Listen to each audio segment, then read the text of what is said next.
உனக்கு உனக்கு இந்த வயசில் ஐஸ்வர்யா ராய் ஜோடி கேட்குது அப்படி உனக்கு பொறாமேடாம் அவர் சார் டே உடலை நல்லா வச்சுட்டா எந்த வயசுலையும் சாதிக்கலாம்டாங்க. விழி மூடி மறைந்தாலும் முத்துக்குமரா எங்கள் மனதோடு நிறைந்தாய். தமிழினம் இங்கு வீழ்ந்து போவதோ, வீணர் கூட்டம் இங்கே நம்மை ஆள்வதோ. எல்லாரும் தமிழ் தேசிய அரசியல்னா ஒரு தீண்டத்தகாத வார்த்தை போலவும் வேற்றுக்கிற சொல்வோனும் மொழி காக்க, இனம் காக்க, மண் காக்க. பகத்சிங் மன்னிப்பு கடிதம் எழுதி கொடுத்தா விட்டுறேங்கிறான். சுற்றி ஆளுநருக்கு கடிதம் போகுது, பகத்சிங் அனுப்புறான். மன்னிப்பு கடிதம் தான் பகத்து கேட்டான்னு நினைச்சு பிரிக்கிறாங்களாம். பிரிச்சா வீட்டுக்கார நீ என்ன தூக்கில் போட சொல்லிருக்கா.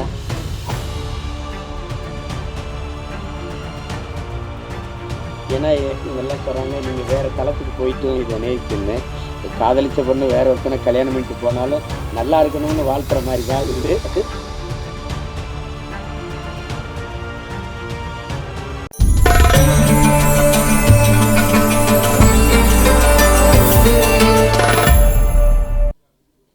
பாடல் வெளியீட்டு விழா என்றாலே இசையமைப்பாளர் தான் அதனுடைய நாயகன். ஒரு சிறு வயது மிக நேர்த்தியாக இசை, அந்த இசையை கேட்கும்போதே ஒரு உற்சாகம் பிறக்குது. நான் என்னுடைய தம்பி கார்வனன்ட்டு கூட சொல்லிகிட்டு இருந்தேன். ரொம்ப நல்லா இசையமைச்சிருக்கிறார். அது குறிப்பாக அந்த திருமண விழாவில் வந்திருக்க அந்த பாட்டும் சரி, சிவனடியார்கள் ஆடுகிற அந்த பாடலும் சரி, மிக செறிவாக அந்த பாட்டை தந்திருக்கிறார். அதுக்கப்புறம் கேட்டால் அவர் பின்னணி இசையுமே ரொம்ப திறம்பட செய்திருக்கிறதா சொன்னாங்க. அப்படி ஒரு இளம் வயதில் இவ்வளவு திறமை மிக்க ஒரு இசைக்கலைஞரை பார்ப்பது ரொம்ப வியப்பாகவும் பெருமையாகவும் இருக்குது. தம்பி தீவன் சக்கரவர்த்திக்கு என்னுடைய அன்பும் வாழ்த்துக்களும். பாடலுக்கு மெட்டுக்கு எழுதுவது என்பது எவ்வளவு கடினமானது என்பது தெரியும். அதில் என்னுடைய தம்பி ஏகாதேசி ரொம்ப இளம் வயதிலிருந்து நான் அறிவேன், என்னையும் அவன் அறிவான். கம்யூனிச இயக்கங்களில் தமிழ்நாடு முற்போக்கு எழுத்தாளர் சங்கங்கள் நடத்துகிற கலை இரவுகளில் தான் நான் என் தம்பியுடைய ஐக்கோ எல்லோரும் நாங்கள் இணைத்தது ஒரு கொள்கை உறவு. அதை தாண்டி எங்களுக்கு இரத்த உறவு எல்லாம். தம்பி கார்வண்ணன் குறிப்பிட்டது மாதிரி ஏகாதேசி என்றாலே அந்த ஆத்தாவும் சேலை அந்த ஆகாயத்தை போல பாடலை யாரும் மறக்க முடியாது. அது இந்த தமிழ்நாடு தாண்டி உலகம் முழுமைக்கும் போய் சேர்ந்த ஒரு உன்னதமான ஒரு காவிய படைப்பு தான் சொல்லணும். தாயினுடைய அன்பை அந்த சேலையை வச்சு அவன் சொல்லியிருக்கிற விதம் அவன் ஆகச்சிறந்த கவிஞன் என்பதை காட்டும். அதுக்கப்புறம் நிறைய திரைப்படத்தில் பாடல்கள் எழுதிட்டான். இந்த படத்தில் பாடல் எழுதியிருப்பது எனக்கு பெருமை, ரொம்ப மகிழ்ச்சி. அது என்னுடைய தம்பி கார்வண்ணன் படத்தில் ஒரு வளர்ந்து வருகிற இளைய இசையமைப்பாளரோடு ஒளிப்பதிவாளர் என் தம்பி துரைமுருகன் தான் அந்த காணொலியை காட்டினார். அந்த முன்னோட்டத்தை அது எடுத்தோன்னே கேட்டது இது யார் ஒளிப்பதிவுன்னு. ஏன்னா எனக்கு தெரியும் இது அப்படின்னு. அது சுகுமாரனோடனே அதான் நினச்சேன் அப்படின்னு. அவனுடைய ஒளிப்பதிவு ரொம்ப சாதாரண ஒளிப்பட கலைஞனாக தான் வந்தான். அப்புறம் சேர்ந்து மிக குறுகிய காலத்துக்குள்ளே அதை கற்றுக்கொண்டு தன்னுடைய திறமையை வளர்த்து சிறந்த ஒளிப்பதிவாளர்களில் ஒருவராக தன்னை நிலைநிறுத்திக்கிட்டான். அவனுடைய கும்கி ஆகட்டும், அதுக்கு முன்னாடி வந்த மைனா, 2 படமும் மிகச்சிறப்பாக. கும்கியெல்லாம் ஒளிப்பதிவு அசாத்தியமாக செஞ்சுருப்பான். அது நிறைய ஆற்றலை வெளிப்படுத்தினா. அப்புறம் தம்பி சிவகார்த்திகேயன் நடித்த அந்த மான் கராத்தே அந்த படத்திலேயே அவன் ரொம்ப நல்லாயிருக்கும் ஒளிப்பதிவு. இதிலேயே பார்த்துருப்பீங்க, அந்த அதிகாலை அந்த ஒளியை உள்வாங்கி அவன் பதிவு செஞ்ச விதம், அந்த சூரிய ஒளியை உள்வாங்கி பதிவு செஞ்ச விதமெல்லாம் அவ்வளவு அழகாக இருக்கும். அந்த காடுகளில் வயல்வெளிகளில் அவனுடைய கருவி பயணித்து போகிற இது அவ்வளவு தெளிவாக இருக்கும். அது பேசிய தொகுத்து வழங்கியவர்களோட சொன்னாங்க, அவர் சுருக்கமாக பேசிட்டாருன்னு. அவர் தான் மொத்தமாகவே தன்னுடைய ஒளிப்பதிவு கண்களால் பேசிட்டாப்புல. என்னுடைய தம்பி என்பதில் எனக்கு ரொம்ப பெருமை. அவன் தம்பினா சும்மா தம்பி இல்லை, சொந்தமான தம்பி. அவனுடைய அண்ணனும் ஒளிப்பதிவாளர் தான். அவனும் நிழல் பட கலைஞனாக, ஒளிப்பட கலைஞனாக வந்து திரைப்பி மிகப்பெரிய ஒளிப்பதிவாளராக வந்து பல படங்களை செஞ்சு என் தம்பி ஜீவனுடைய தம்பி தான் என் தம்பி சுகுமார் அவர்கள். அப்போ இதில் நடித்திருக்கிற கலைஞர்கள் என்னுடைய அண்ணன் மனோஜ்குமார் அவர்கள் மிகச்சிறந்த வெற்றி படங்களை கொடுத்தார். மண்ணுக்குள் வைரம்னா அவரே ஒரு மண்ணுக்குள் வைரம்தான். முதல் படத்தில் அவ்வளோ ஒரு துணிவோடு ஒரு கதையை தொடுவதற்கு ரொம்ப துணிச்சல் வேணும். அதில் உங்களுக்கு தெரியும் எங்களுக்கு என்ன உறவு என்னன்ட்டு. ஆனால் அவர் எங்கள் அப்பாவிடமிருந்து வெளியில் வந்து மண்ணுக்குள் வைரம் படத்தை எடுத்து அந்த படத்தில் ரொம்ப சிறப்பாக இருக்கும். படம், உரையாடல், எல்லா கதாபாத்திரங்கள்லாம். முதல் படத்திலே நடிகர் திலத்தை இயக்குறதுன்னா அது சும்மா சாதாரண இல்லை என்ன. ஆமாம், எங்கள் அப்பா என்ன பாடுபடுவார் பசுமனில். முதல் மரியாதை எப்படின்னு தெரியாது, நான் தான் அதுக்கு எழுத்தாளர். என்ன சொன்னாலும் எங்கள் அப்பா வந்து உரையாடலை ஏற்றுக்க மாட்டார்ல. 2 பேருக்கு ரொம்ப நேரம் சண்டை நடக்கும். அங்கே நாற்காலியில் எங்கள் ஐயா என்னையே பார்த்துருப்பார். என் மேலே ரொம்ப அன்பு. என்னதான் ஐயா பிரச்சனை உனக்கும் உங்கள் அப்பனுக்கும் அப்படின்னாரு. இல்லைங்க, நான் என்ன எழுதி கொடுத்தாலும் அதை வேணான்னு கிழிச்சு போட்டுறார், தூர போட்டார். என்ன நீ என்ன நினைக்கிற, நான் என்ன பேசணும்னு நினைக்கிறேன், எனக்கிட்ட சொல்லு, நான் டேக்கில் பேசி விட்டுறேன். அவள் அது சொல்லிடுவோம். காட்சி நடந்து வரவில் இந்த இடத்துல எங்கள் ஐயா எங்கள் அப்பா என்ன பண்ணார், கட் ஓகே அப்படின்ட்டு போயிடுவாப்ல. ஏழை சொன்னோன்னே எங்கள் ஐயா அந்த வேட்டி எடுத்து தொடச்சிட்டு இப்படி தேடுவோம். அப்புறம் நான் அந்த கூட்டத்தில் நிற்பேன், இப்படி பார்த்துட்டு ஓகே அப்படின்னு கேட்பார். ஏன்னா நான் நீ சொன்னது வந்துடுச்சா அப்படின்னு. ஓகே அப்படின்னு. ஒரு 2-3 தடவை இது நடந்துக்கிட்டு இருக்குது. எங்கள் அப்பா கவனிக்கல. ஒரு தடவை நம்ம ஓகே சொன்ன பிறகு வேற யார்கிட்ட ஓகே கேட்குறாரு, யார் அப்படின்னா அப்படி திரும்பி பார்த்தா கூட்டத்தில் நான் உடனே இங்கே என்ன நடக்குது அப்படின்னு நான் ஒரு பக்கம் ஓட, எங்கள் ஐயா ஒரு பக்கம் ஓடி தெரிச்சு. அப்புறம் அது மாதிரி அவர்கிட்ட அந்த பெரிய மேதையை வந்து முதல் படத்தில் இயக்குறது என்பது சாதாரண அது ஒரு பெரிய வாய்ப்பு. மண்ணுக்குள் வைரம்னா வைரம் தான். அதுக்கப்புறம் எங்கள் அண்ணன் எவ்வளோ வணிக படங்கள் எடுத்துட்டாங்க, பெரிய வெற்றி படங்கள் எல்லாம் கொடுத்துட்டாங்க. இப்படிப்பட்ட ஒரு படைப்பாளி இதில் நடிச்சிருக்காங்க. அப்புறம் எங்கள் அண்ணன் தேனப்பன் எவ்வளோ பெரிய படங்களை தயாரித்தாங்க. அவை சன்மையெல்லாம் எங்கள் அண்ணனுடைய தயாரிப்பு தான். இப்போ பார்த்தா எங்கள் அண்ணனை பார்க்குறதுன்னா நம்ம படங்களில் பார்த்துக்கிற வேண்டியது இருக்குது. இப்போ நடிக்க வந்துட்டாங்க. ஆனாலும் எங்கள் அண்ணனை வந்து அவர் குணத்திற்கும் அவர் படத்தில் நடிக்கிறது வில்லனாக நடிக்கிறாரு, சகிக்க முடியல.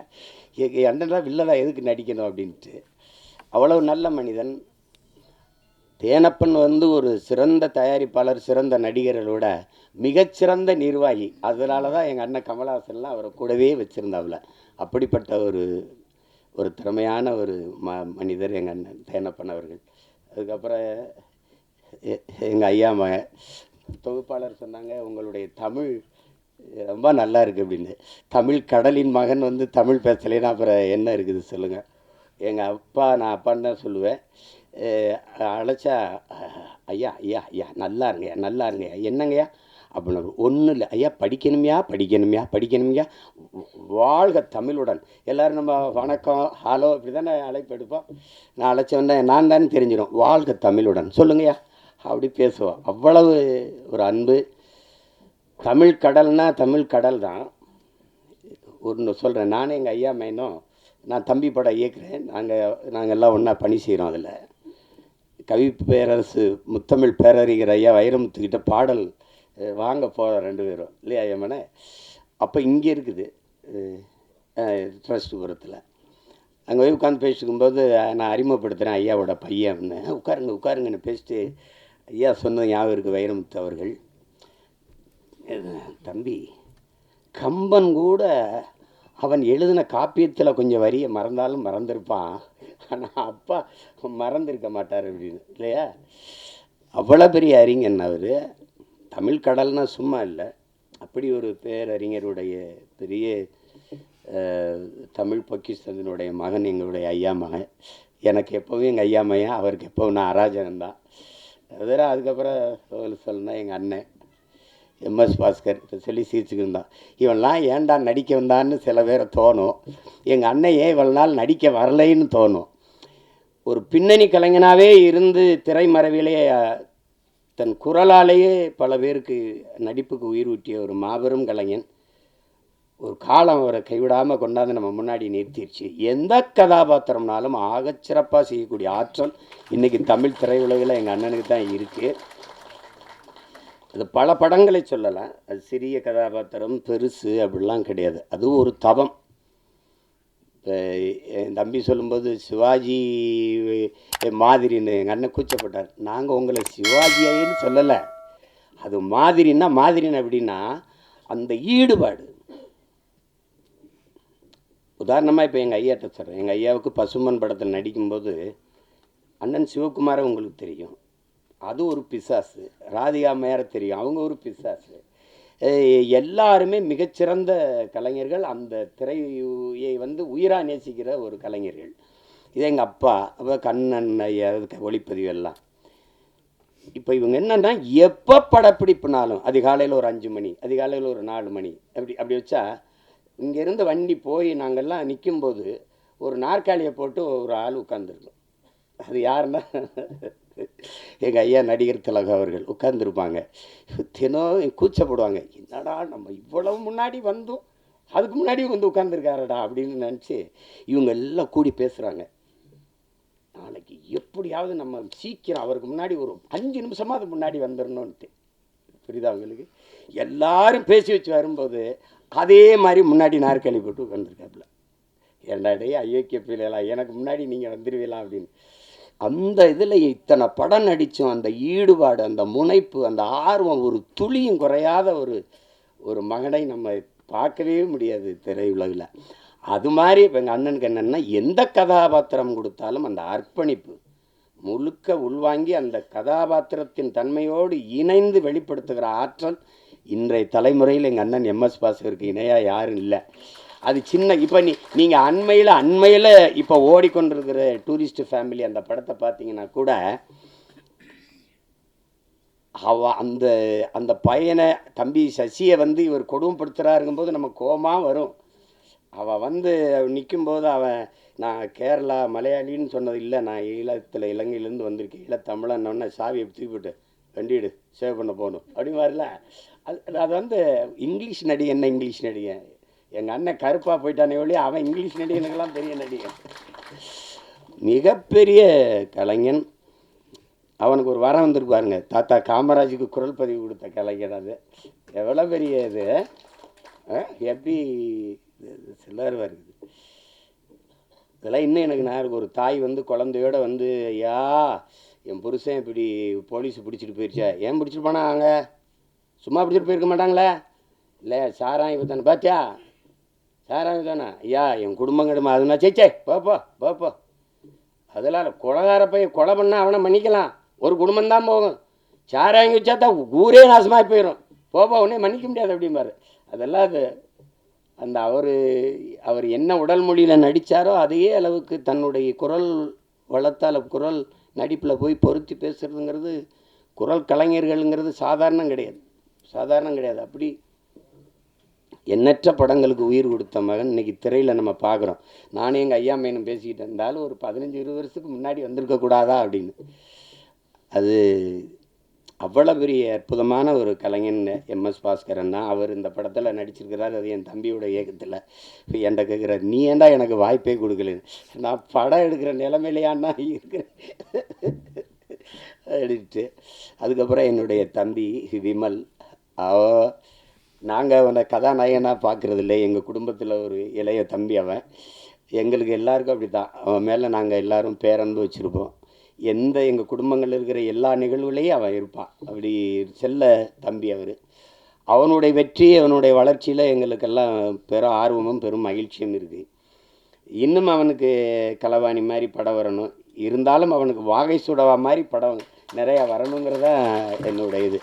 அந்த படத்தில் என் தம்பி சர்க்குணமும் இன்னும் அவனுக்கும் அந்த மாதிரி ஒரு படம் வரணும். என் தம்பி விமலுக்கும் அவ்வளவு சிறந்த ஒரு படம். அது பல விருதுகளை எல்லாம் வென்றது. ஒரு வாழ்வியலை இந்த வறண்ட நிலப்பகுதியில் வாழ்கிற செங்கல் காலவாயில் இருக்கிற அந்த மக்கள், அந்த பிள்ளைகளின் கல்வி, எவ்வளோ சிறந்த படைப்பில் நடித்து அந்த தம்பி இதில் கதாநாயகன் நடிச்சிருக்கிறார். சாயா அவங்க எங்கள் அண்ணன் பொண்ணு. அவங்க மறந்துருப்பாங்க. ஒரு தடவை எங்கள் அண்ணன் மகள் நடிச்சுக்கிட்டு இருக்காவா அறிமுகப்படுத்தினார் யார் கண்ணன். நாங்கள்லாம் ஒரே குடும்பம். அதில் நம்ம வீட்டு பொண்ணு நம்ம படத்தில் நடிச்சிருக்கிறது பெருமை. அடுத்து சேஷாஸ்விதா அவங்க கேட்டேன். அவங்க பேர் கனிமொழின்னாங்க. அவங்க இப்போ சேஷ்வதா ஏதோ பேரை மாற்றி வச்சுருக்காங்க. தமிழ் எப்படி அழியுதுன்னு கேட்டிங்கன்னா இப்படி தான் கனிமொழின்னு ஒரு பேரை மாற்றி வைக்கிறது அப்படி தான். என்ன பண்ணுறது, ரெயின்போன்லேயே தமிழில் எழுதுங்கன்னு சொல்கிற நிலமையில் இருந்தால் அதெல்லாம் நம்ம மொழியில் பேர் வச்சுக்கிறது கூச்சப்பட வேண்டியது இல்லை. நீங்கள் நல்ல பேர், அதெல்லாம் உங்கள் பேர் கனிமொழி அவர்கள். அடுத்து என்னுடைய தம்பி குரு சுரேஷு, என் மண்ணுக்காரன், என் மேலே பெரிய பாசம் கொண்டவன். என்ன மனசில் பட்டதை கூச்சமெல்லாம் பேசுவான். அது மற்றவங்களுக்கு வெறுப்பாக இருக்குது. இப்போ என்னையெல்லாம் பார்த்தா சில பேருக்கு அருவறுப்பாக இருக்குது, வெறுப்பாக இருக்குது. என்னத்தையோ பேச்சு கிடக்கிறாப்புல இருந்தால் அப்படின்னு. அது மாதிரி தான் அது அவனுடைய இயல்பு. அவனுக்குள்ளே நல்ல ஒரு மனிதன் இருக்கான், நல்ல மனிதாபிமானம் இருக்குது. இரு உட்காரு. சிவன் கைகட்டி நின்னா சரியா இல்லை. என் பாட்டன் ஆதி பெரும்பாட்டன் கைகட்டுறது சரியாக இருக்குது. அதுக்கப்புறம் விஆர் அவர், விமல் அவர். நீங்கள் நல்லா வரணும், நல்ல உடலை நல்லா பேண்டுறீங்க, உங்களுக்கு பாராட்டு. நீங்கள் அதை தொடர்ச்சியாக செய்யுங்க. இன்றில் என்றாவது சரியான வாய்ப்பு வந்துடும். என் தம்பி அருண் விஜய் தெரியுமா, ஒய்எம்சியில் நாங்கள்லாம் பயிற்சி எடுப்போம். அப்போ அவன் நல்லா உடலை வச்சுருப்பான். வாய்ப்பு சரியாக வரலை. நான் சொன்னேன், நீ இதை மட்டும் சரியாக செஞ்சுக்கிட்டே இரு, ஒரு நாள் நீ சரியான இடத்துக்கு வந்து வென்றுவாயின். அதே மாதிரி அவனுக்கு படம் வந்து அடிச்சிட்டான். தடயம் அந்த படங்கள்லாம் வந்து குற்றம் 23 அடிச்சிட்டான். அதனால் அதை மட்டும் சரியாகுங்க. உங்களுக்கு ஒரு சான்று உட்காருங்க சார். எனக்கு எங்கள் அண்ணன் சரத்குமாரை நான் அண்ணன் தான் கூப்பிடுவேன். நாங்கள் ரொம்ப நெருக்கம். விண்ணூர்தி நிலையத்தில் சந்தித்தோம். இப்போ பொன்னியின் செல்வன் வெளியாயிடுச்சு. வணக்கம் இந்த வயசில் ஐஸ்வர்யா ராய் ஜோடி கேட்குது அப்படின்னு. டே உனக்கு பொறாமேடா. அவர் சார் டே உடலை நல்லா வச்சுக்கிட்டா எந்த வயசுலேயும் சாதிக்கலாம்டாங்கடல. அதை தான் எல்லாருக்கும் சொல்கிறேன்.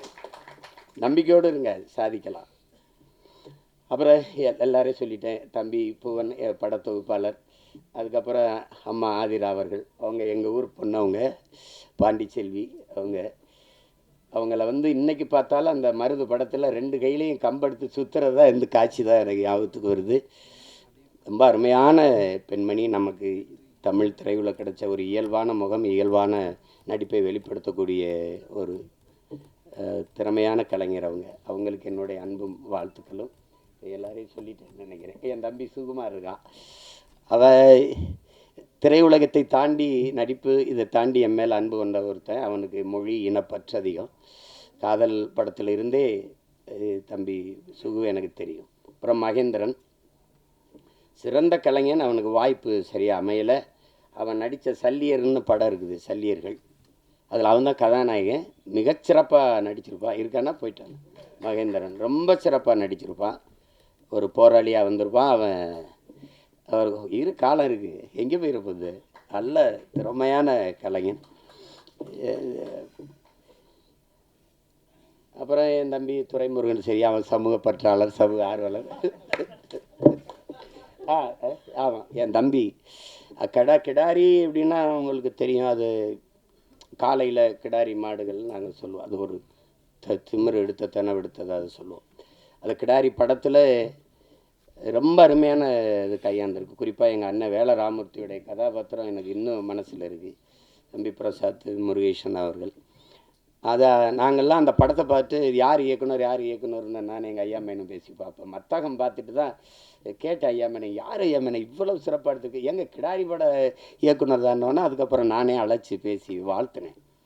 ரொம்ப திறம்பட்ட.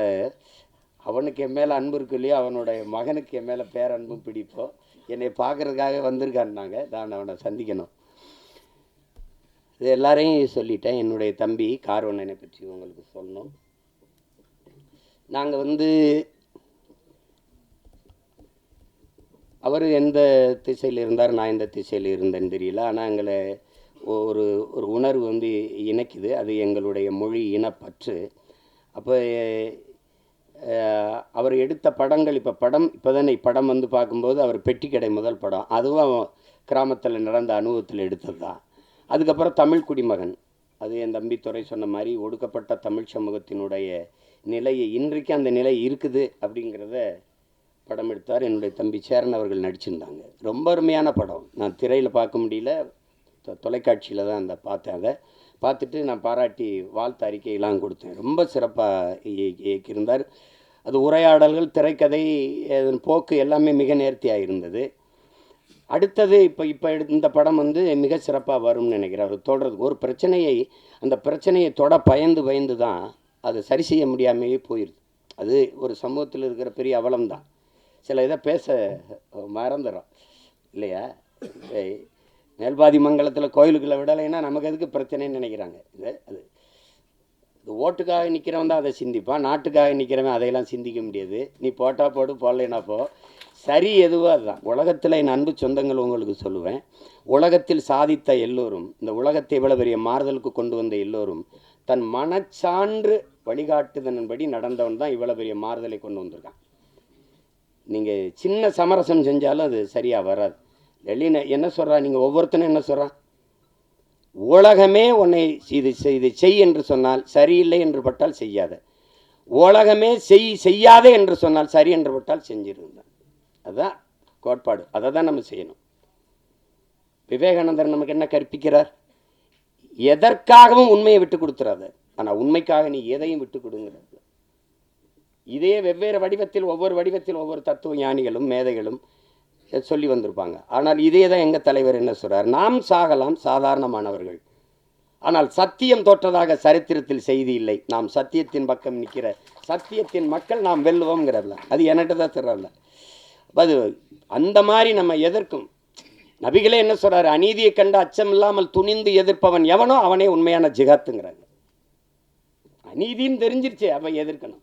சேகுவார் என்ன சொல்கிறான், உலகத்தில் எங்கெங்கே அநியாயம் நடக்குதோ அதை கண்டு நீ பொறுக்க முடியாமல் கோவப்படுவாய், ஆனால் நீனும் என் தோழனேங்கிறான். நீனும் என் தோழன் தான். நான் தம்பி படத்தில் இறுதியில் அந்த உரையாடல் அவருடைய கோட்பாடை அதை எடுத்து போட்டிருப்பேன். அப்போ அது அச்சப்பட்டுக்கிட்டே இருந்தால், மேல் பாதியில் குடிக்கிற நீரில் இந்த நூற்றாண்டில் ஒருத்தன் சிங்கத்தை கலக்கிறான்னா அதையும் சகித்துக்கிறது, எல்லாத்தையும் சகித்துக்கிறது. சகித்து தான் ஒரு அடிமை எப்படி பிறக்கிறான்னு நினைக்கிறீங்க? அடிமை எப்படி பிறக்கிறான்? அநீதியை கண்டு எதிர்க்க துணிவில்லாதவன் அதை சகித்து கொள்கிறான், தொடர்ந்து சகித்து கொள்கிறவன் அடிமையாகிறான். இவ்வளோதான் அடிமையின் பிறப்பு. அப்படிதான் நம்ம அடிமையாயிட்டோம். எதை உங்களால் ஏற்றுக்க முடியுது? ஊழல் தெரியுது, லஞ்சம் தெரியுது, மணலள்ளி விற்கிறான் தெரியுது, சாராங்காய்ச்சி விற்கிறான், கஞ்சா வின்னு கொக்கைன்னு எல்லாம் விற்கிறான் தெரியுது, ஆனாலும் கேட்க முடியாது. இதுதான் இது காரணம், பயம். அதையும் எங்கள் தலைவர், இந்த மரணம் என்ற ஒன்றுக்கு பயப்படுவதாலே இந்த மானுட சமூகம் பல்வேறு துன்ப துயரங்களை தூக்கி சுமக்குதுங்கிறவங்கள. எதுக்கு பயப்படணும்? நான் உயிரோடு இருக்கிற வரை சாவு என்கிட்ட வராது. நான் சாகும்போது நான் உயிரோடு இருக்க மாட்டேன். மரணம் என்கிட்ட வரும்போது உயிரோடு இருக்க மாட்டேன். எதுக்கு பயப்படணும்? பயப்படுறதுனால ஒருத்தன் நீண்ட நாள் வாழ்ந்துருவானா நம்ம எல்லாம் பயந்துகிட்டே இருக்கலாம். அர்த்தமற்றது. பயம்ங்கிறது கோழைகளின் தோழன், அது வீரனுக்கு எதிரி. அது எங்களுக்கு அஞ்சுவதும் அடிபணிவதும் தமிழன் பரம்பரைக்கே கிடையாதுன்னு தான் எங்கள் தலைவர் எங்களை வளர்த்துருக்காது. அது கிடையாது. அதில் ஒரு இயக்குனராக நீங்கள் என் தம்பி கார்வன் நினைப்பாக்குறீங்க. அவள் படம் வந்து என் தம்பி துறையெல்லாம் பார்த்துட்டாரு, நான் பார்க்கல. அது பார்க்குறதுக்கான நேரம் வாய்க்கல. இந்த 3 பாடல்கள், அவர் எடுத்த முன்னோட்டம், அவர் சொல்லுகிற செய்தி, அதுலேயே தெரியுது அவர் எதை தொட்டு எதை சொல்ல போகிறார் அப்படின்னு. இங்கே ஒன்று நீங்கள் கவனிங்க, மதம் மாறிக்கொள்ளக்கூடியது, ஆனால் மொழியும் இனமும் மாறிக்கொள்ள முடியாது. அது அடிப்படையில் நீங்கள் புரிஞ்சுக்கணும். மதத்தையும் தாண்டிய ஒரு புனிதம் இருக்குது, அதுதான் மனிதம். அதை யாரும் இவர்கள் தேடுவதும் இல்லை, போகிறதும் இல்லை. இஸ்லாமியருக்கு ஒன்று உயிர், கிறிஸ்தவனுக்கு ஒரு உயிர், இந்துக்கு ஒரு உயிர் என்று கிடையாது. எல்லா உயிரும் யார் மேலே கீறினாலும் ரத்தம் ஒன்று தான். ஆக மொத்தம் இப்போ நீ நானும் 10 மாதம் தான் நம்ம தாத்தா பட்டுக்கோட்டை பாடினதை நிலையில் வச்சுக்கணும். இதுதான் இங்கே இருக்கிற பிரச்சனை. எல்லாருக்கும், எல்லா மதங்களையும் மனிதம் இருக்குது, எல்லா மதங்களையும் சிக்கல் இருக்குது. இதை கடந்து போய் இன்றைக்கி இந்த உலகத்தில் எல்லாரும் மனிதன் கொள்வதற்கு, இத்தனை உயிர் அழிப்பதற்கு எத்தனை விதமான ஆயுதங்களை கண்டுபிடிக்கிறான். ஆனால் அந்த ஆயுதங்களையெல்லாம் வெல்லுகிற ஒரு ஆற்றல் அவன்கிட்ட இருக்குது, அதான் பேரன்பு. அந்த அன்பால் எல்லா ஆயுதங்களையும் வீழ்த்த முடியும். அதுதான் இன்னைக்கு நீங்கள் உலகத்தில் எவன் பாடுனா புதியதொரு உலகம் செய்யும் கெட்ட போரிடும் உலகத்தை வேரோடு சாய்ப்பவன் பண்ணது எந்த ஆத்தன் புரட்சி பாவலன் தான். அவனுடைய பேரனும் பேத்திகளும் கெட்ட போறனால வேரோட சாஞ்சிச்சு ஈழத்தில். அதானே அது சிக்கல். அந்த மாதிரி நேரத்தில் இறுதி போர்க்கட்ட சூழலில் என் தலைவன் இருந்து நான் வந்த பிறகு தொடர்ச்சியாக பேசி பேசி சிறைப்படுத்தப்பட்டேன். யாருமே என்கிட்ட நெருங்க பயந்தாங்க. ஓராண்டுகளுக்கு மேலே சிறையிலே இருந்துட்டேன். அப்போ அந்த நேரத்தில் ரொம்ப சோர்வு. அப்போ என்னை தேடி ஒருத்தர் படம் எடுக்கணும்னு வர்றாருல ஒருத்தர் வரார். வந்தவர் அவர் அதுக்கு முன்னாடி ஒரு படம் எடுத்துருக்காரு. வந்து என்னோட வந்து படம் எடுக்கணும்னு வந்தோடனே அந்த மனநிலையில் படம் இருக்கலாம். ஆனால் என்னோட வந்தது அவர் ஆறுதலாக இருந்தது. அப்போ பேசும்போது அது காரணம் வந்து அவர் சொன்னார் மாதிரி நான் கத்தி கதறி வெடித்து இந்த தம்பி உதாரணமாக இந்த ஈழ படுகொலை எப்போ பேசி பேசி சிறைப்பட்டவள அதை கவனிச்சிருக்காரு ஒருத்தர் இப்படி பேசிட்டு இருக்காருன்னு அந்த ஈர்ப்பு. அவர் திருநெல்வேலி இருக்காரு, நான் சிவகங்கையில் இருக்கேன். எங்கள் 2 பேரையும் வந்து சேருது, ஒரு இடத்துல சேர்க்குது.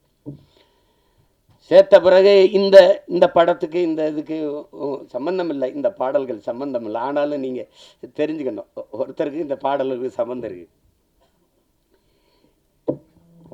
விழி மூடி மறைந்தாலும் முத்துக்குமரா எங்கள் மனதோடு நிறைந்தாயே முத்துக்குமரா,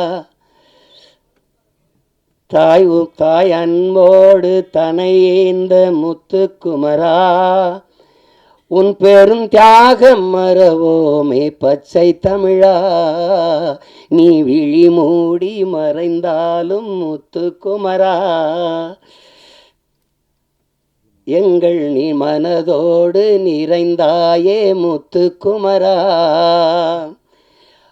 பகைமையும் துரோகமும் தாய் மண்ணை சூழ பாவிகள் கூட்டமோ நமை வந்து ஆள, எரிமலையாயளவே மறந்திங்கு போக, எலி பொறியில் எலியாய் தமிழனும் நோக, மனம் பொறுக்காமல் சென்னறுப்பாலே உனை தீண்டியே எம் உணர்வையே எரிய வைத்தாயே நீ.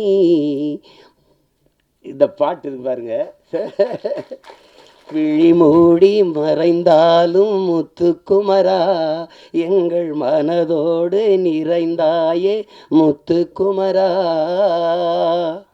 இந்த பாட்டு ஆண்ட பரம்பரை இங்கு மாண்டு போவதோ, ஆள பிறந்தவன் இன்று அடிமையாவதோ, வீர தமிழினம் இங்கு வீழ்ந்து போவதோ, வீணர் கூட்டம் இங்கே நம்மை ஆள்வதோ, எங்கள் இனத்தை அழிக்க துடிப்பவன் எவன், எரிமலை ஆற்றில் குளிக்க நினைப்பவன் அவன்.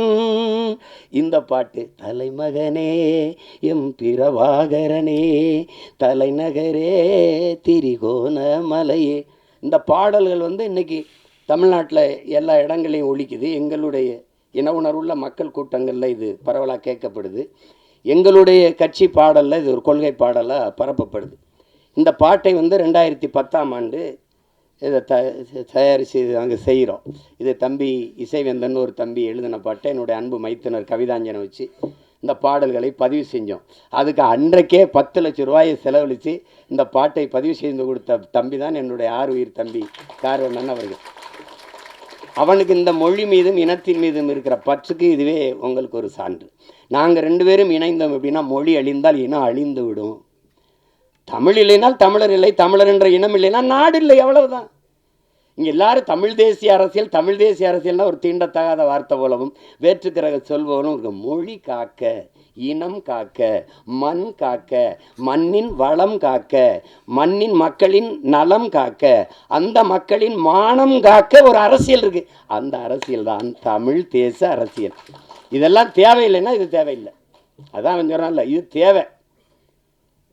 எங்கள் முன்னவர்கள் கேபி விஸ்வநாதனோ அண்ணல் தங்கவோ மறைமலையடிகளோ அல்லது சிவானந்தமோ சிங்காரவேலரோ ரெட்டமலை சீனிவாசனோ ஐத்தியாச பண்டிதரோ மாப்போசியோ சீபா ஆதித்தனாரோ வரும்போது அவனுடைய பேரன் சீமான் நிற்கிற புறச்சுழல் இல்லை. அன்னைக்கு காவிரியில் தண்ணி கேட்டால் அடித்து விரட்டல. அன்னைக்கு கச்சத்தீவை பறித்து கொடுத்துட்டு சுட்டு சுட்டு 840 மீன் வந்து சுட்டு போடல. மீத்தேன் எடுப்போம் என் பூமி தாய் ஈரக்கொலை அறுக்கலை, அணுவில் ஸ்டெர்லைட்னு இப்படி நச்சு ஆலைகளை நிறுவி எங்களை கொல்லலை. எதை தேடினாலும் இந்த அரசியல் தேவைப்படுது. தேவைதான் கண்டுபிடிப்பின்றா. இந்த அரசியல் வேணுமா, ஜெயிக்குமா ஜெயிக்காதா அதை விட தேவையா தேவையில்லையா, அதுதான் கோட்பாடு. அப்போ அந்த அடிப்படையில் நாங்கள் இணைந்து பணி செய்தோம். என் தம்பி என்னோட ஒரு தம்பி, அவன் உணர்வால் இணைந்தாலும் உறவான ஒரு உயிரான தம்பியாக எனக்கு முதன்மை தளபதியாக களத்தில் நின்னா என் தம்பி கார்வண்ணன். அவன் நாங்குநேரி தொகுதியில் 2016ஆம் ஆண்டு நாங்கள் 234 சீமா வர்றாப்புலையா 234 பேர் முதல்ல இருக்கானா கட்சியிலேன்னு கேட்டாலாம் இருக்குது. இப்போ மறுபடியும் போட போகிறானா தனிச்சுன்னு கேட்குறாலும் இருக்குது. அப்போ போட்டோம். அதில் நாங்குநேரியில் ஒரு தளபதியாக நின்று களத்தில் பணி செய்தவன் என்னுடைய தம்பி கார்வண்ணன். வெறும் திரைப்பட இயக்குனர் நினச்சிக்கிங்க, அவனுக்குள்ளே இருக்கிற போர்க்குணம் தான் இந்த மாதிரி கதைகளை தொடணுன்ட்டு. அன்னைக்கு அவனுக்கு ஆதரவு இல்லை, இன்றைக்கி அண்ணன் இருக்கேன், அண்ணனுக்கு பின்னாடி பெரிய படை இருக்குது, அதனால் அது ஒன்றும் இல்லை. இது திரையரங்கு கிடைக்குமா கிடைக்காதான்னு ஒரு அச்சப்படுற சூழலில் நம்மளை தள்ளி விட்டுருக்காங்க. அதெல்லாம் மாறும். அதுக்கு ஒரு காலம் வருது. காலம் வரும் என்று காத்திருந்த தலைவனின் பிள்ளைகள் இல்லை, எங்களுக்கான காலத்தை உருவாக்கிய தலைவனின் பிள்ளைகள் நாங்கள் எல்லாரும். நீரின் போக்கில் நீரில் நீஞ்சினவங்க இருக்கான், நெருப்பாற்றில் நீஞ்சியவன் எங்கள் தலைவன், அவன் பிள்ளைகள் நாங்கள். இதெல்லாம் ஒன்றும் இல்லை. உங்களுக்கு எல்லாருக்கும் சொல்கிறதுக்கு முன்னாடி என்கிட்ட வந்து ஒரு தடவை பேசும்போது பேச்சுவாக்கில் சொல்கிறாப்புல, இந்த சாவு மனிதன் இந்த மரணம் ஒன்று பயப்படுறதுனால தான் எல்லா சிக்கலையும் எதிர்கொள்ள வேண்டியது இருக்குதுன்னு ஒரு தடவை சொல்லிடுறாரு. திருப்பி தம்பி போகிறான் திருப்பி அப்படிங்கும்போது ஒரு தடவை சொல்கிறார், சாக துணிஞ்சிருங்க எல்லாம் உங்களுக்கு சாதாரணமாயிருன்ட்டு. ஏன்னா சாக பயந்தவன் தரித்திரமாகிறான், சாக துணிஞ்சவனே சரித்திரமாகிறான். சான்று சாக்ரட்டிஸ் மரண தண்டனை விதிச்சாச்சு. அது குப்பியில் வந்து விஷத்தை ஊற்றி வச்சாச்சு. 1 மணி நேரம் கழித்து குடிக்கலான்றான். யார்? விஷத்தை ஊற்றினவன். வச்சு கை எடுக்கிறது எடுத்து குடிச்சிடறவில்ல, சாவுக்கு பயப்படல. 1 மணி நேரம் கழித்து குடிக்கலான்றான், உங்களுக்கு அவகாசம் கொடுக்குறவன் எடுத்து குடிச்சிடறவில்ல. அதனால தான் அவன் சரித்திரத்தில் அவனுக்கு இடம். உங்களுக்கு புரியுதுன்னு நினைக்கிறேன். பகத்சிங் வந்து மன்னிப்பு கடிதம் எழுதி கொடுத்தா விட்டுறேங்கிறான் தூக்கு சண்டனையில். ஆளுநருக்கு கடிதம் போகுது, பகத்சிங் அனுப்புகிறான். மன்னிப்பு கடிதம் தான் பகத் கேட்டான்னு நினச்சி பிரிக்கிறாவில். பிரித்தா பைத்தியக்காரா நீ என்னை தூக்கில் போட சொல்லியிருக்க, அதை ஏற்க முடியாது. நான் உனக்கு அரசியல் போர் செஞ்சுருக்கேன், அதனால் என்னை துப்பாக்கியில் சுட்டு கொள்ளு, இல்லைன்னா பீரங்கி வச்சு என் நெஞ்சை பிளந்து கொள்ளு, தூக்கில் போடாத. நான் வந்து அப்படி தான் உங்களுக்கு அதை படிச்சுட்டு அவனுக்கு வேர்த்திருச்சு, மிரண்டுட்டான். அதனால தான் சரித்திரத்தில் அவனுக்கு இடம். உங்களுக்கு புரியுதுன்னு நினைக்கிறேன். இவன் வந்து நண்பர்கள் சொல்கிறாங்க, பகத் நீ வெளியில் வா, நம்ம வந்து இன்னும் வீரியமாக போராடலாம், ஒரு மன்னிப்பு கடிதம் தானே எழுதி கொடுத்துட்டு வந்துருன்ட்டு. பகத் சொல்கிறான், எல்லாரையும் போல தான் எனக்கும் வாழணும்னு ஆசை இருக்குது, ஆனால் நான் வெளியில் வந்து வீரியமாக போராடுவதை விட இந்த மரண கயிற்றை துணிஞ்சு முத்தமிட்டேன்னா பகத்தை போல வீரமிக்க மக்களை இந்த மண்ணின் விடுதலைக்கு பெற்றுத்தர வேண்டும் என்று எண்ணற்ற தாய்மார்கள் விரும்புவாங்க, அதனால் நான் இந்த தூக்கு கயிறை முத்தமிடுறேன்ட்டு. ஆனாலும் பகத்துக்கு அந்த வீரமிக்க மரணத்தை வெள்ளக்காரன் தர சரியா இல்லை, சம்மதிக்கலை. தூக்குதான்ட்டான். தூக்கில் போடும்போது அவன் கேட்குறான், நீ ஏன்டா அந்த காலத்தை ஏன்டா நீ வந்து துப்பாக்கியில் சுட சொன்ன, ஏன் பீரங்கில் சுட்டு கொள்ள சொன்ன? இல்லை, என் உடலிலிருந்து கடைசி உயிர் துளி பிதுங்கி வெளியேறுகிற வரை என் தாய்நிலத்தை என் கால்கள் தொட்டுக்கொண்டே இருக்கணும், அதுக்கு தான் நான் என்னை துப்பாக்கியில் சுடுன்னு சொன்னேன்றான். திருப்பி தூக்கில் போடும்போது அந்த கருப்பு அங்கி போட்டு மூடுவான்ல, பிளாக் மாஸ்க்கு, 2 பேர் தான் எடுனவன், ஒன்று பகத்சிங் இன்னொன்று சதாம் ஹுசேன். உங்களுக்கு தெரியும் நினைக்கிறேன். எடுறான்ட்டான் பகத்சிங், அந்த கருப்பு துணியை எடுறான்ட்டான். எடுத்துகிட்டு போட சொன்னேன். ஏன்னா அந்த விழி பிதுங்கி என் உயிர் வெளியில் கசிந்து போகிற கடைசி நொடி வர துளி வர என்னுடைய கண்கள் என் தாய் மண்ணை பார்த்துக்கிட்டே சாகணும்டான்னா. அதனால தான் பகத்சிங் இன்றைக்கி வந்து நம்ம சரித்திரத்தில் இருக்கான். சேகுவேராவை சுடுறதுக்கு எதிரி நிறுத்தும்போது இப்படி குறி வைக்கிறான். அப்படி குறி வைக்கும்போது, டியர் காம்ரேட், நீங்கள் என் நெத்திக்கு குறி வைக்கிறீங்கன்னு நினைக்கிறேன், கொஞ்சம் இடது பக்கமாக வாங்க, இப்போ சுடுங்கன்ட்டான். அதனால தான் சேகுவேராவுக்கு இடம். அப்போ மரணத்துக்கு பாய்ந்தவெல்லாம் உங்களுக்கு தெரியுது. விவேகானந்தர் சொல்கிறார்ல, வரலாற்றில் எப்போதும் வீரர்களுக்கு தான் இடம், அடிமைகளுக்கு இடம் இருந்திருக்கு, ஏன் ஏழைகளுக்கு கூட வரலாற்றில் இடம் இருந்திருக்கு, கோழைகளுக்கு ஒருபோதும் வரலாற்றில் இடம் இருந்தது இல்லை. அதனால் இதுக்கெல்லாம் பயந்தா ஒன்றும் இல்லை. அப்போ அந்த துணிவில் தான் என்னுடைய தம்பி இந்த கருத்தை துணிஞ்சு எடுத்து படத்தில் பதிவு செய்கிறார். அவருக்கு என்னுடைய பாராட்டுக்கள். அவன் என் தம்பிக்கு இருந்த இந்த திரையுலகம் மேலே இருந்த பற்று வெளிப்படுது பாருங்கள். அவனே தயாரித்து அவனே இயக்கி அதில் ஒரு ஒரு கதாபாத்திரத்தில் நடித்து தொடர்ந்து இது தமிழ் குடிமகனும் அவருடைய தயாரிப்பு தான், அவருடைய இயக்கத்தில் இது பண்ணியிருந்தார். இப்போ அந்த முயற்சியை நான் முழுக்க பாராட்டுறேன். என் தம்பி கார்வண்ணனுடைய படைப்பு என்பது என்னுடைய படைப்பு. நானே இயக்கியது போல் ஒரு மகிழ்ச்சி, எனக்கு ஒரு உற்சாகமும் ஒரு பெருமையும் இருக்குது. அந்த படம் உறுதியாக வெல்லும். உலகெங்கும் இருக்கிற என் உயிர் சொந்தங்கள் என் தம்பிக்கு நல்ல ஆதரவு கொடுத்து இந்த படத்தை மாபெரும் வெற்றி படமாக மாற்றணும். அதுதான் அது. ஏன்னா அரிய படங்கள் வந்து தவிர்க்கப்பட்டது. ஒரு நல்வாய்ப்பாக இன்றைக்கி உங்களுக்கு அயோத்தி, இந்த டூரிஸ்ட் ஃபேமிலி, இந்த மாதிரி படங்கள்லாம் வந்து மக்களால் ஏற்கப்பட்டுருச்சுங்கும்போது மனசு ஒரு நிறைவாக இருக்குது. இப்போ என் தம்பி சூரியோட மாமன் இதெல்லாம் நல்லா ஓடுதுங்கிறாங்க. கேட்டுக்கிருவேன் ஒவ்வொரு தடவை. ஐயா மேன் அது பார்த்தீங்களா, ஐயா மேனை பார்த்தீங்களா, நாங்கள் 2 பேரும் அராஜகம் இந்த மலையாளத்தில் ஒரு படம் வந்திருக்கு, அது அதில் இருக்குது, ஓடிடியில் பார்த்துருங்க அப்படின்னு. அப்படி அந்த மாதிரி நாங்கள் ஒருத்தருக்கு ஒருத்தர் பரிமாறிக்கிறது. ஏன்னா இவங்கெல்லாம் சொல்கிறாங்க, நீங்கள் வேறு தளத்துக்கு போயிட்டும் இதை நேசின்னு, காதலித்த பொண்ணு வேற ஒருத்தனை கல்யாணம் பண்ணிட்டு போனாலும் நல்லா இருக்கணும்னு வாழ்த்துற மாதிரி தான் இது. இது ஒன்றும் செய்ய முடியாது. எங்கள் அண்ணன் என்கிட்ட வந்து சொல்லும்போது, திரைக்கலை பேச்சு ரெண்டும் இராணுவத்தின் வலிமை மிக்க 2 பிரிவுகள்ப்பா. ஒன்றை செய்ய ஒன்றையோ கைவிட்டக்கூடாது, நீங்கள் 2ஐயும் செய்யணும்னு. ஒன்றை செய்ய 2ஐயும் செய்யணும் தான் நினைக்கிறேன். அதை என் தம்பிக்கே திரையரங்கு கிடைக்காதுன்னு போயிட்டான்னா எனக்கு என்ன ஆகும்னு நீங்கள் யோசிச்சுக்கிறணும். அது கடினம். அதனால் படம் எல்லா தம்பிகளும் எடுக்கிறாங்க, படை கட்டத்தான் பெரிய யாரும் இல்லை. அதனால் இந்த வேலையே எனக்கு சரியாக இருக்குது. என் தம்பிகள் அதை செய்யட்டும். ஆனால் இதை பார்த்து ரசித்து வாழ்த்துறது அது என்னுடைய பொறுப்பு. இங்கே என் தம்பி கார்வன் சொன்னால், நம்மளை நாம் பாராட்டலை யாருன்னு இல்லை, அது சொல்லி சீசர் சொல்கிறான், நீ வந்து அடுத்தனை உன்னை எந்திரிச்சு உன் தகுதியை பாராட்டுற வர பொறுத்திருக்காதரா, நீயே எந்திரிச்சு பேரறிவிப்பு செஞ்சிரு, நான் ஆக சிறந்தவன் அப்படின்னு சொல்லிடுன்றான். அதனால் இப்போ எங்கள் அண்ணன் எம்எஸ் பாஸ்கரை நாங்கள் பாராட்டலாம், யார் பாராட்டுவா? இப்போ என் தம்பி கூல் சுரேஷ் அவனே பேசிட்டான். ஆனால் நீங்கள் என்ன நினைக்கிறீங்க, அவனை பைத்தியக்கார மாதிரி பார்க்குறீங்க. இதுதான் பிரச்சனை. எங்கள் அப்பா இங்கே பாருங்கள், எங்கள் அப்பா இங்கே பாருங்கள், பசும்பன் படத்துக்கு பாட்டு இசைக்கிறது முதல்ல ரகுமான் அவர்கள் தான் இசை. அவன் 2 பேரும் வண்டியில் போயிட்டுருக்கேன், எங்கள் அப்பாவே வண்டி விட்டு அதில் வந்து சொல்லுக்குள் வார்த்தையை சுருக்கி வைக்கும் சூத்திரதாரி கண்ணனுடைய ஆகாயத்தின் மறுபக்கத்தையும் அவருக்கு பார்க்க இப்படி வருது விருப்பி எழுதி. அப்பா இப்படி நம்மளை நாமளே பாராட்டி பேசிக்கிறது நல்லாவாப்பா இருக்குது. கேட்குறவங்க ஒரு மகனே, நம்மளை நாமே பாராட்டிட்டா தாண்டா வேற எவனும் நம்மளை பாராட்ட மாட்டான்டா. அப்போத்தான் நான் முடிவு பண்ணேன், நீங்கள் ஓடும்போது எவனும் உற்சாகப்படுத்த கைதட்டலாம், நீங்களே கைதட்டிகிட்டே ஓடிட வேண்டியதுதான், வழி கிடையாது. உங்களை நீங்களே உற்சாகப்படுத்திக்கிறணும். இல்லைன்னா யாருமே பாராட்டணும் இந்த சமூகம் முன்னாடி வரவனுக்கு தான் கைதட்டும், 3ஆவது வரவனுக்கு கைதட்டாது. அவன் சொல்கிறான்ல, முன்னாடி வந்தவனுக்கு 1ஆவது வந்தவனுக்கு கைதட்டுற, அவன் வெற்றி கழிப்பிழைப்பா, நீ கைதட்டுறதே அவன் காதில் விழாது. ஆனால் 3ஆவது வந்தவன் முதுகில் தட்டி கொடு, அவன் மரணம் வரைக்கும் உன்னை மறக்க மாட்டாங்கிறான். அதான் முக்கியம். அதனால் நம்ம பிள்ளைகளுக்கு ஒன்று இருக்குது, தோல்விங்கிறது ஒரு பெரியது. தோல்வி தான் வெற்றியின் தாய். தோல்வியே சொல்லுது, என்னையை தொட்டு விட்டு போனவன் தோற்றதாக வரலாற்றில் செய்தி இல்லைன்னு, இல்லையா? எளிதில் வென்றவனின் இதயம் மலரை விட மெல்லிதாக இருக்கும், தோற்று வென்றவனின் இதயம் இரும்பை விட கடினமாக இருக்குன்றான். அதனால் அது ஒரு சிக்கல் இல்லை.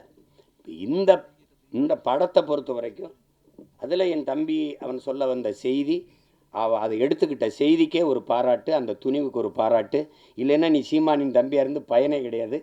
அதனால் உனக்கு பாராட்டு. உலகமெங்கும் இருக்கிற நம் உயிர் சொந்தங்கள் நல்ல திரைப்படத்தை ரசிக்கக்கூடிய, ஏற்று பாராட்டக்கூடிய, கொண்டாடக்கூடிய மக்கள், இங்கே நல்ல திரைப்படங்களை கொண்டு போய் சேர்த்த செய்தியின் தூதுவர்கள் இருக்கிறார்கள். இங்கே ஊடக உறவுகள் எல்லாம் மதிப்புமிக்க பெருமக்கள் எல்லாம் இருக்கிறாங்க.